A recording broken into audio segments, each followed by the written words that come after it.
Un gusto encontrarnos otra vez después de bastantes años, ahora no en Perú, sino aquí en Venezuela. En primer lugar, bueno, hablar de este evento en el que estamos, este encuentro de la Internacional Antifascista. ¿Qué importancia tiene la creación de una Internacional Antifascista en estos tiempos que vivimos? Es una reacción contra el surgimiento de la derecha o el resurgimiento de cierta derecha extrema en el mundo, pero también es una forma de, en positivo, trabajar y luchar por un sistema nuevo que elimine las injusticias, por lo menos la mayor parte de las injusticias que han sido características inherentes al sistema capitalista y que se han agravado en la medida en que el sistema capitalista entra también en crisis. Entonces tiene la virtud de constituir un llamamiento amplio a todos los pueblos del mundo que quieren un nuevo mundo, como se decía en la época del Foro Social. No es casual tampoco que sea aquí en Venezuela, que se ha convertido en un foco de la agresión imperialista y también de la resistencia y de la propuesta de una alternativa. Sí, Venezuela, por ser un país atacado, asediado por Estados Unidos en primer lugar, pero en general también por la Unión Europea, se ha convertido también en un foco de insurrección, de levantamiento contra ese sistema y contra la injusticia que constituye señalar a determinados países, condenarlos y obligarlos al hambre.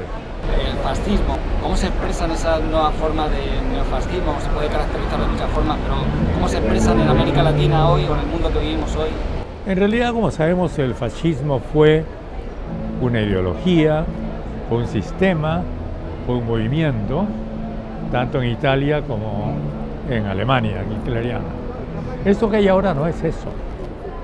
Es simplemente la reacción de los súper ricos, en su mayor parte ladrones, abiertos y grandes ladrones, para apropiarse de las riquezas del mundo. Y eso los hace estar contra los pueblos del mundo y contra el mismo planeta, en la medida que están contribuyendo a lo que sabemos, al calentamiento global y a todos los problemas que tenemos en la ecología, ¿no? Perú hoy sufre en sus carnes ese avance de la derecha. El gobierno que hay actualmente es producto de un golpe de Estado contra el gobierno de Pedro Castillo. En el Perú no existe la derecha. La derecha murió hace mucho tiempo, en la medida en que la derecha tradicional peruana ya no forma gente, tiene universidades solamente para los negocios y por tanto no tiene cerebro, no reflexiona, no tiene una visión de la realidad, sino la versión que importa de afuera y que transmite mecánicamente a la gente vía los medios de comunicación. Lo que hay en el Perú es dos tipos de ladrones. Los ladrones que están gobernando ahora, desde el Parlamento y desde el Poder Ejecutivo, que son aquellos que tienen las garantías formales del sistema, un sistema que todo el país repudia, y los ladrones que no tienen matrícula. Es decir, tenemos ladrones con matrícula y ladrones sin matrícula. Y ambos están cogobernando el Perú de manera cada vez más abierta. Esa es la situación real. El conjunto del sistema tiene un repudio total de la gente. Ya ustedes deben saber en Europa que la actual presidenta del Perú tiene solamente entre el 3 y el 2% de aceptación y el Parlamento tiene entre el 4 y el 3. Es decir, están dentro del error estadístico, están en cero. Y en general, la sociedad peruana, independientemente de que sean de izquierda, derecha o de cualquier color o nada, porque también mucha gente en el Perú está en nada, simplemente los detesta. Es decir, han tenido la virtud de unir en su contra a todo el país. sin excepción. ¿Podríamos decir que el gobierno actual es consecuencia de un golpe de Estado? ¿Lo definiríamos así? Absolutamente, claro que sí. Es consecuencia de un golpe de Estado que empezó desde antes de las elecciones de Castillo. Porque cuando gana Castillo, que gana ajustadamente, la derecha, la llamada derecha, no aceptó ese veredicto electoral, obligó a que Castillo reciba el poder prácticamente 4 o 3 días antes del 28 de julio, que son las fiestas patrias y donde tiene que hacerse la transferencia oficial. En otras palabras, Castillo recibió el poder sin haber transferencia. Es decir, el golpe ya estaba siendo ejecutado, no solamente preparado, sino ejecutado desde ese momento. Y por supuesto todos sabemos que pasados los meses no le aceptaron a Castillo ningún ministro, le censuraron todos los ministros, hasta que al final simplemente lograron su destitución. Usted mismo, fue canciller durante apenas 19 días. Yo fui canciller en 19 días, sí. La interpretación que uno hace es que se vio obligado a presentar la renuncia y eso de alguna forma no está mostrando también la relación de fuerza que tiene determinado gobierno progresista cuando llegan a... Exactamente, es decir, mi nombramiento suscitó el escándalo en los medios de la reacción peruana. Contra mí se dijeron todos los insultos y se profirieron todas las calumnias que es posible imaginar. Y pues finalmente, por presión de las Fuerzas Armadas y especialmente de la Marina, el que era presidente del Consejo de Ministros de la época me pidió la renuncia. Yo presenté mi renuncia porque fui obligado a presentarla, pero de manera revocable, es decir, no presenté una renuncia irrevocable esperando a que el presidente de la República, ejerciendo sus facultades, no la aceptara, pero la aceptó. Entonces simplemente dejé la Cancillería. Eso muestra, como decía, quizás una debilidad en la relación de fuerzas que también facilita la posibilidad de que con la derecha o la... Sí, pero es una debilidad, diría yo, de conciencia, es una debilidad cultural. La dominación en el Perú colonial continúa. El Perú sigue siendo un país de mentalidad colonizada en general, muy pocas excepciones. Y esta mentalidad colonial especialmente la ejercen las clases dominantes en el Perú. Entonces, digamos que un asedio de tipo de que sufrió Castillo podía ser, mejor dicho, no era un obstáculo para gobernar. Castillo hubiera podido gobernar e incluso dentro de ese asedio podía haber ejercido el gobierno sin necesidad de pasar por el Congreso, incluso podía haber disuelto el Congreso, porque constitucionalmente es posible en el Perú, después de 2 censuras a consejos de ministros, ¿no? Ahora ya cambiaron también la Constitución, pero no lo hizo. ¿Por qué? Porque sigue estando presente la mentalidad de decir, si me porto bien, me van a aceptar. Castillo se portó bien, pero tampoco lo aceptaron. Entiendo que lo mediático juega un gran papel, los medios de comunicación hoy ya no son eso que se decía del cuarto poder. Ya no son. Ya no lo son, la gente prácticamente ya no cree en los programas de televisión. Mucha gente está en las redes alternativas, donde hay hasta ese momento una plena libertad. Hay que decir también, para que nuestros televidentes tengan una imagen más concreta de las cosas, que dentro del sistema, tanto en el Poder Judicial como en la Fiscalía, se libra una lucha centímetro a centímetro entre los sectores corruptos y los que se niegan a acompañar la corrupción.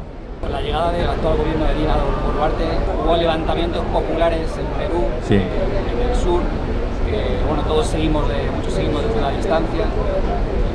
¿Queda algún saldo organizativo de eso? Sí, el movimiento popular está intacto, es muy fuerte en el Perú, sobre todo en el sur.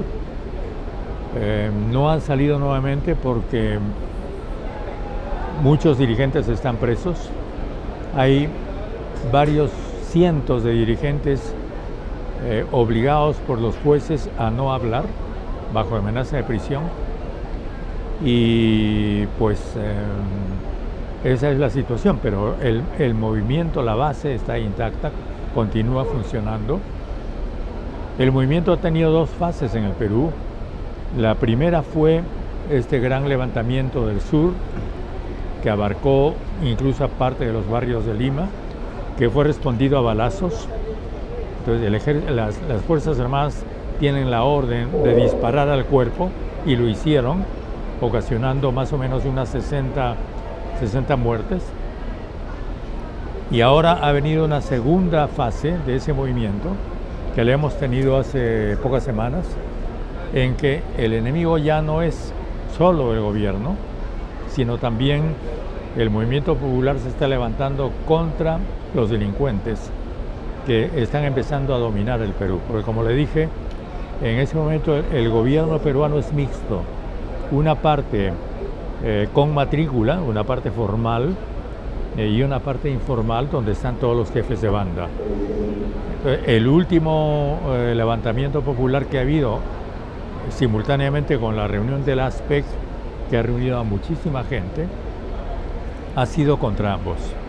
Ya no solamente ni solamente contra el sector formal del gobierno, ni protestando contra la destitución de Castillo, sino pidiendo una renovación total del sistema en el Perú, y pidiendo y exigiendo que el Estado cumpla su rol de proteger a la población.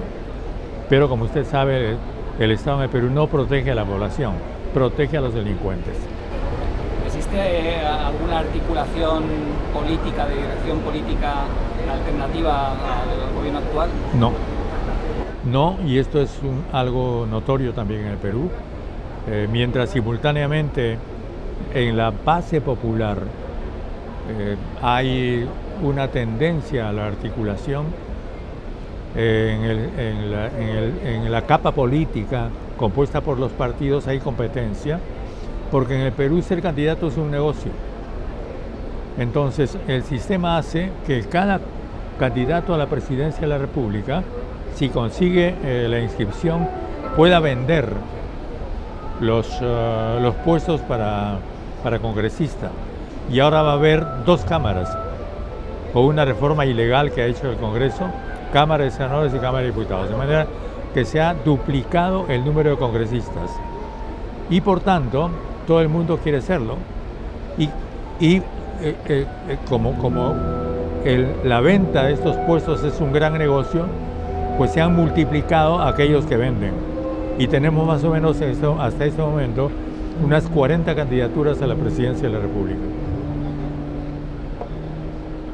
Es decir, una corrupción total en el sistema político. Es curioso, volviendo al tema de lo mediático, de los medios, cómo las grandes corporaciones de la información o de la desinformación señalan a la dictadura de Venezuela, y sin embargo no dicen absolutamente nada del Perú, ¿no? Claro. Es sistemático, ¿no? Ellos hablan de la dictadura. Si yo estuviera siendo entrevistado en este momento por una televisora, que menos mal que no lo hacen, porque yo en el Perú estoy totalmente silenciado, lo primero que me diría el entrevistador es: ¿Venezuela es una dictadura o no es una dictadura? ¿Maduro es dictador o no es dictador? Y yo tengo que decir sí, porque si digo no, entonces soy acusado de lo peor, ¿no? De ser defensor de una tiranía. Y por supuesto, toda la información sobre Venezuela, sobre reuniones como esta, sobre el movimiento popular que hay en Venezuela, sobre las comunas que están funcionando en Venezuela, sobre el tipo de democracia participativa que se está formando o construyendo en Venezuela, eso es absolutamente silenciado. Y un país que es víctima del asedio resulta que es el culpable. O sea, Si la gente tiene dificultades en Venezuela, el culpable es Maduro. No es ni Trump, ni Biden, ni ninguno de los sujetos que está en la presidencia de los Estados Unidos. Es Maduro. El mundo es al revés, ¿no? Me parece interesante que mencione las comunas, ¿no? Esa vía comunal al socialismo en Venezuela. ¿Cómo ve desde fuera esa...? Bueno, yo creo que es lo más sólido que están construyendo aquí, porque lo que ellos llaman el poder comunero o el poder comunal es el gobierno de base, en los barrios, desde el campo, ¿no? Que es en realidad un viejo proyecto que ahora toman los venezolanos, que ha existido en otros países. Nosotros lo tuvimos en el Perú en los años 70, no pudimos realizarlo. En Cuba existe a partir de los comités de defensa de la revolución, que después se convirtieron prácticamente en gobiernos locales. En Nicaragua también los tiene el sandinismo, y eso es lo que ha permitido que, a pesar de todo el asedio que ha habido contra estos gobiernos y estos movimientos, esos países se mantengan firmes en la defensa de sus derechos y de su sistema. Hoy lo he encontrado en la mesa de Europa, sí, y no en la de América Latina. ¿Por qué? Bueno, a mí me interesa mucho la situación europea. Yo siempre les digo a mis compañeros en el Perú o a los jóvenes cuando tengo oportunidad de hablar con ellos, infórmense, porque el Perú es un país que mira hacia adentro y que tiende a hablar solamente de sus problemas o de los problemas de los países más cercanos, pero más allá no. En Perú no se sabe qué está pasando en África, qué está pasando en Europa, y por tanto yo quería obtener una información más cercana de Europa, a pesar de que yo viajo bastante a Europa, precisamente para tener esa información.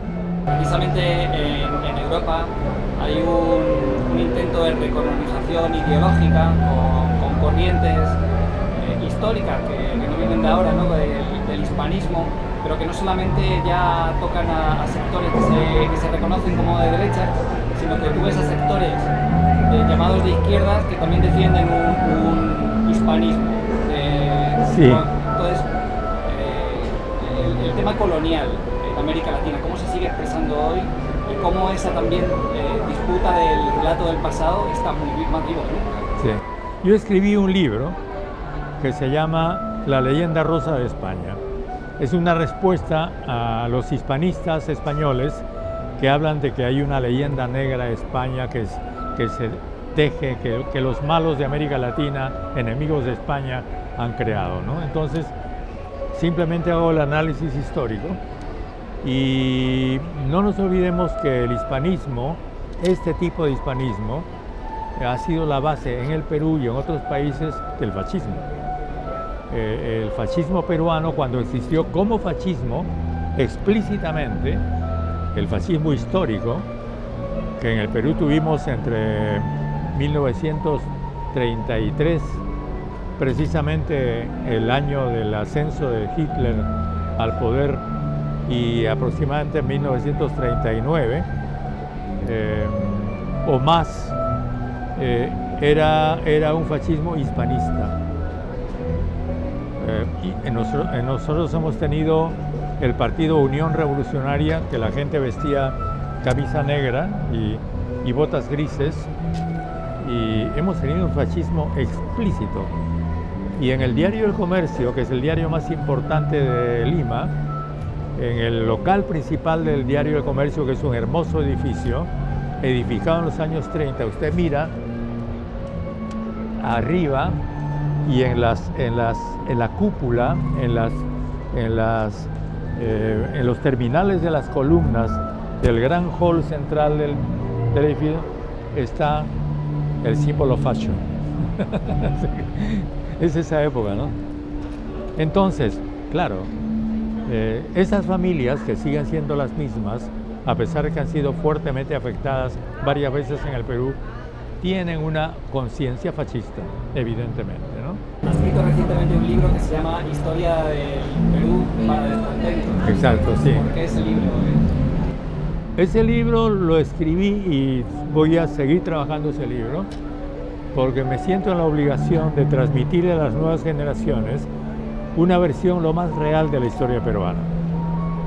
Durante todos los años de la República, ya tenemos 200 años de República en el Perú, las clases altas peruanas han ido tejiendo una leyenda del Perú, que transmiten a través de los colegios, de las universidades, a las nuevas generaciones.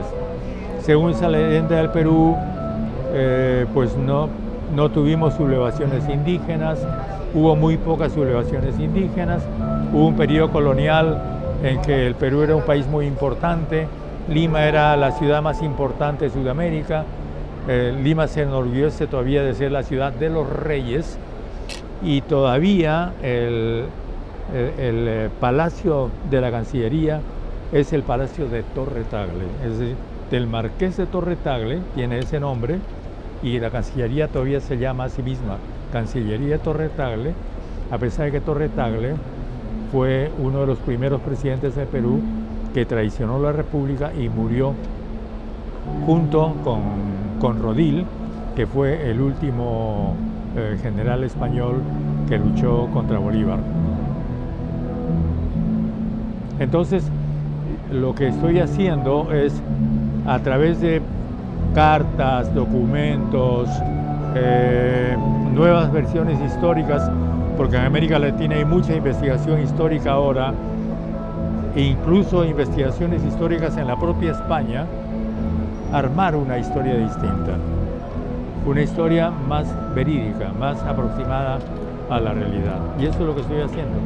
¿Enlaza con otros libros también este trabajo, como por ejemplo el de Perú, Mito y Utopía? Sí, en realidad Perú, Mito y Utopía, Mito y Utopía es el núcleo, digamos, que pretende ser filosófico de lo que es este trabajo.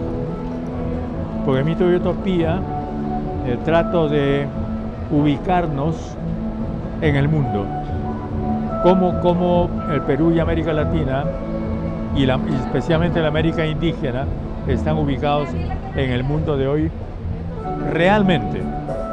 Porque, por ejemplo, se nos dice que Europa es el occidente, pero a Europa no la tenemos al occidente, para empezar.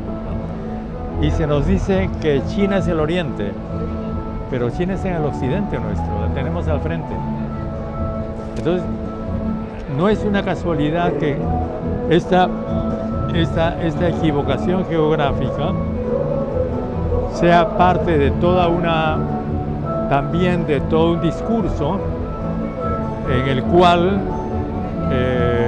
pues se trata de darnos una versión distinta del mundo, de la que es. En la entrevista anterior, hace unos años, nos arrepentimos mucho después por no haberle preguntado por un par de temas. Y nos remontamos a la época de la fundación del ELN, Sí. Y preguntarle por la relación que hubo con el Che. ¿Que tuve con quién? Con la relación histórica con el ELN y en lo personal con el Che. Ah, bueno, nosotros éramos soldados del Che. Porque nuestros instructores en la escuela militar fueron en parte los compañeros que habían estado en la vanguardia del Che. Entonces la relación con el Che era muy cercana. En las escuelas militares cubanas, una parte de nuestros profesores fueron los compañeros que habían sido la vanguardia de la guerrilla del Che. Entonces nuestra relación era muy, no puedo decir orgánica, pero era una relación muy cercana. Aparte que también esa relación era una relación con Fidel, porque el nuestro fue parte de todo un gran proyecto de lucha, no solamente en América Latina, sino en el mundo. Fue parte de todo el proceso de descolonización de los años 60, ¿no? Qué importante eso de la descolonización, ¿no? Y de la lucha anticolonial, que quizás Claro. hoy día no le prestamos la atención, los movimientos Exactamente. de izquierda, lo que deberían. Muchos de los compañeros africanos que pasaron por esas escuelas fueron después primeros ministros, presidentes en África. También todos sabemos que el movimiento sandinista pasó por esa escuela, los salvadoreños también, Ahora, al resto nos mataron a todos, ¿no? En Bolivia, en Argentina, en Brasil, en Perú y en la misma Venezuela los movimientos fueron derrotados. ¿Usted pudo conocer personalmente al Che? Sí, claro, claro que sí. Ahora poco, ¿no? Porque en realidad el Che estaba muy ocupado en ese momento como ministro de Industrias. Y el Che era ministro hasta las 12 de la noche. Y desde las 12 de la noche hasta la madrugada era conspirador. Entonces lo conocíamos a esas horas, ¿no? En realidad, pero él no era un hombre que estuviera ocupado exclusivamente de eso. Quien estaba más ocupado en eso era Fidel, curiosamente, cosa que no es muy conocida. Y por supuesto, Fidel iba a visitarnos mucho al campamento. Nos conocía mucho. Pero desgraciadamente con el Che pasó lo que pasó, ¿no? Porque el Che siempre tuvo el proyecto, no el sueño, sino el proyecto que intentó de hacer la guerrilla en Argentina, y no estaba equivocado porque aparentemente uno dice, pero ¿cómo una guerrilla en Argentina? Cuando uno revisa la historia se da cuenta de que Argentina no solamente es un país occidentalizado, anglo-italiano, sino un país andino. Toda la parte de Chuquisaca es digamos, una secuencia cultural desde Chuquisaca, en el actual territorio boliviano, que fue el corazón inicial de la independencia sudamericana, desde allí hasta Salta, Tucumán, el primer congreso que decreta, que acuerda la libertad de las provincias unidas del Río de la Plata es en Tucumán. Y entonces, los guerrilleros más fuertes del Ejército Libertador fueron gente de Tucumán. Entonces, y cuando San Martín inicia la liberación de Chile y de Perú, de lo que ahora son Chile y Perú, empieza justamente por Salta, ¿no? San Martín era gobernador de Cuyo. Entonces la parte andina es muy fuerte en Argentina. No en la Argentina oficial, por supuesto, pero sí en ese corazón argentino en el que seguramente pensaba el Che. Y el enlace era Massetti, ¿no? Con Massetti, con Ricardo Massetti, claro. Interesante que señale también la cuestión de la vinculación de Fidel, ¿no? En la formación de todos esos cuadros, ¿no? Claro. La liberación de América Latina, porque siempre se ha tratado de desvincular la figura del Che y el propósito del Che de Fidel, ¿no? Sí, por supuesto, claro que sí, claro que sí. Y otra cosa que aprovecho la ocasión para preguntarles por Javier Heroz, ese gran poeta. Javier, sí. Bueno, toda nuestra gente era muy joven. Javier tenía 21 años. Y todos los chicos del Ejército de Liberación Nacional hemos debido ser, yo no, porque yo era ya mayor, pero hemos debido ser la guerrilla más joven que hubo en esa época. Una parte de ellos campesinos, de formación totalmente campesina, pero muchos murieron en el camino, otros murieron ya en las acciones, ¿no? Porque la consigna del ejército de la época fue no hacer prisioneros. A mí, como cuento en el libro Retorno a la guerrilla, me salvaron porque yo fui detenido en Lima y los periodistas me vieron. Yo había estado mucho en el medio periodístico, me conocían en Lima, era más o menos conocido, y me vieron cuando la policía me transportaba preso en el local de la prefectura de Lima. Eso me salvó la vida. Si no, no estaríamos haciendo esta entrevista.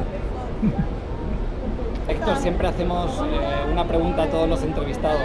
¿Qué es la dignidad para la persona que entrevistamos? ¿Qué es la dignidad para Héctor Béjar? Todo. Todo. Yo tengo dos principios que extraño en muchos movimientos políticos de hoy día. Lo que decía Bolívar, La política es ética y la dignidad es ética. Son dos palabras para mí que tienen un valor incalculable. Dignidad y ética. Porque creo que el valor que la izquierda debería tener es ese, su valor frente al pueblo como parte del pueblo, ¿no? La congruencia entre lo que se dice y lo que se hace. Exactamente, sí, sí.